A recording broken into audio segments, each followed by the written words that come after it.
አሰላሙ አለይኩም ወራህመቱላሂ ወበረካቱ። ድና የተከበራችሁ የፈረሰኛዋ ፋሚሊዎች እንዴት ናችሁ? ሀባይቢ እኔ ሰላም ነኝ አልሐምዱሊላህ። ዛሬ ደግሞ ስጡ ላይ ወጣ ብዬ ነው ያለሁት ማለት ነው። እንዴት ናችሁ? ስራ፣ ጤና፣ አፍያ እንዴት ይዟችኋል? ከኔ ጋር ሁሉም ሰላም ነው።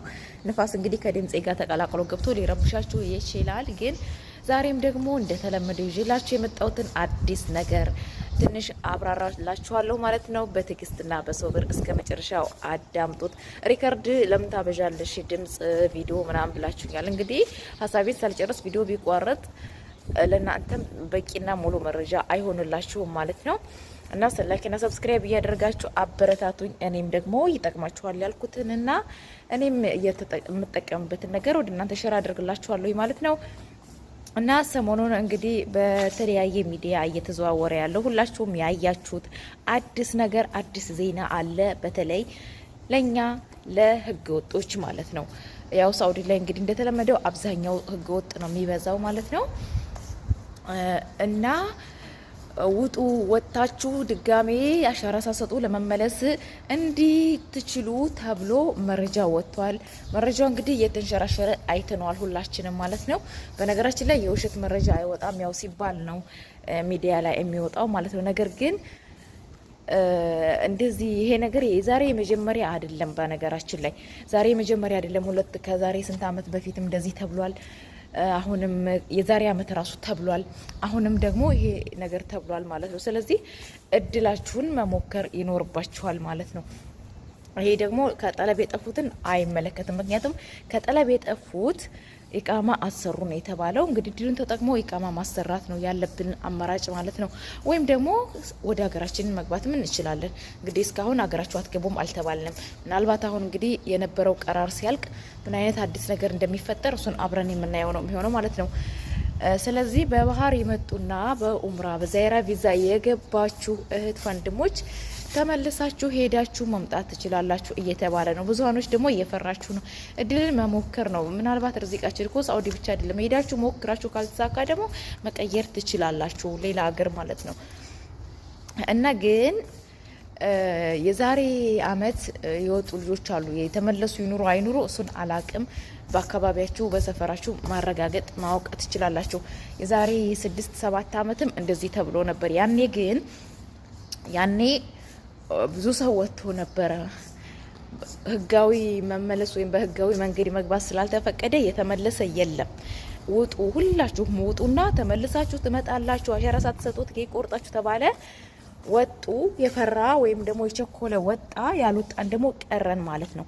ያኔ ያልተመለሱት ለምንድን ነው? በሰዓቱ በህጋዊ መንገድ በኮንትራት ወይም በፍሪ ቪዛ ወደ ሳኡዲ እንዲገቡ ተፈቅዶ ስላልነበረ መውጣት ብቻ ነበር የተፈቀደው። ነገር ግን አሁን በመጣው ህግ ይመለሱ አይመለሱ እሱም በቂ መረጃ ስለሌለኝ ማብራሪያ አልሰጣችሁም ማለት ነው።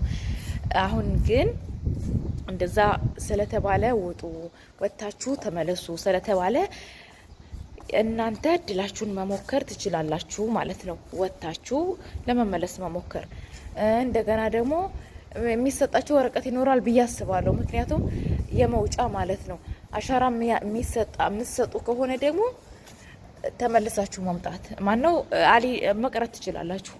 አሻራ ለምሳሌ ይሄ የአየር ማረፊያ ከገባን በኋላ የሚሰጠው አሻራ አይደለም። እሱ ማንኛውም ሰው የሚሰጠው አሻራ ነው። የኛ ግን ፕሮሰስ ሞልታችሁ ከዛ ወረቀት ከኤምባሲ ተሰጥቷችሁ ሽመይስ ሄዳችሁ አሻራ የምታደርጉት እዛ ቦታ ላይ አሻራ ብታደርጉ ከሆነ እሱ ችግር የሚፈጥር ይመስለኛል። እሱን ነገር በደንብ ካጣራችሁ በኋላ እኔም በቂ መረጃ ካገኘው ነግራችኋለሁ። እናንተም ደግሞ ካገኛችሁ ሰምታችሁ ወይም ጠይቃችሁ ትጠቀማላችሁ ማለት ነው። እንደዛ ከሆነ ግን ምናልባት የመመለስ እድል አይኖራችሁም ማለት ነው። ቸኩላችሁ ተጣድፋችሁም እንዳገቡ እኔ እንዲገቡም አልመክርም። ምክንያቱም ይሄንን እድል ህጋዊነትንና የመኖሪያ ፍቃድን ፍላጎት ብዙዎቹ ሲቸኩሉ የማይሆን ነገር ይገጥማቸዋል ማለት ነው። አንድ እውነታ ግን የምነግራችሁ ምንድነው ሳኡዲ አረቢያ ውስጥ ህገ ወጥ ሰው እንዳይኖር ነው ወደፊት እየተሰራ ያለው። ማንኛውም ዜጋ ግዴታ መኖሪያ ፍቃድ ሊኖረው ይገባል። መኖሪያ ፍቃድ ይያዝ ተብሏል። ምናልባት አሁን ይሄ የተሰጠው ቀራር ካለቀ ጊዜ ገደብ በቃ ለቀጣይ አመት ምናምን ህገወጦች ላይስተናገዱ ይችላሉ። ህገወጥ ሰራተኛም እንዳታሰሩ ሊባል ይችላል። በአገሪቱ ህግ ግዴታ መኖሪያ ፍቃድ ሁሉም ሰው መያዝ ግዴታ ይሆናል። ይሄ ወደፊት የምታዩት ነው። ሰማዩ አያምርም? በአላህ እንዴት አባቱ እንደሚያምር እና ከቻላችሁ መኖሪያ ፍቃድ ለማሰራት ሞክሩ። እንደዚሁም ደግሞ ሰርታችሁ ከደከማችሁና ከበቃችሁ ወደ ሀገራችሁ በሰላም መግባት ትችላላችሁ። ነገር ግን ሳውዲ እንደምታዩት አገሩ ስራ ጠፍቷል። ነገራቶች ሁሉ ተቀያይረዋል። ሰላም ያን ያክል አይደለም። በዛ ላይ አሁን ላይ ህገወጥ የሚባል አይፈልጉም። አበድን ነው የማይፈልጉት። አበድን በባህር መጣችሁ በኡምራ መጣችሁ ለቀጣይ አመት ሁሉንም ጠራርገው ሊያስወጡ ይችላሉ። በተለይ ደግሞ አረቦቹን እንዳታሰሩ ብለው ካዘዙብን እሱ ለኛ አደጋ ነው። መስራት አንችልም። ወደድም ጠላንም ወይ መውጣት ነው ወይ ማሰራት ነው የሚኖርብን ማለት ነው። አላህ ግን ይጠብቀን። ጥንቃቄ አድርጉ። ራሳችሁን አዘጋጁ። ስራችሁንም ስሩ። አገራችሁ ለመግባት ማስቡ። ገንዘባችሁንም ያዙ ማለት ነው። መኖሪያ ፍቃድ የማሰራት እድል ያላችሁ ግን መኖሪያ ፍቃድ ብትይዙ እንደኔ መልካም ነው። ሳውዲ ላይ ረጅም ጊዜ መኖር እድል ካገኛችሁ ወይም ደግሞ የመኖር ህልሙ ካላችሁ መኖሪያ ፍቃድ ይዛችሁ ዘና ብላችሁ እየሰራችሁ መኖር ነው። ካልሆነ ግን እንደዛ ነው ማለት ነው። አሁን ላይ ልክ እንደ ዱባይ እኮ ያኔ ሴቶች እንጂ ወንድ አሁን የለም ህገወጥ ሆኖ የሚኖር ማለት ነው። እንደዛ ነው ሳውዲም የሚያደርጉት ማለት ነው። ቀጣይ አይፈልጉም፣ ጭራሽ ነው የማይፈልጉት። አሁን የወጣው ህግ እንደዛ ነው። እሺ፣ ስለዚህ ህጋዊ ለመሆን እንሞክር።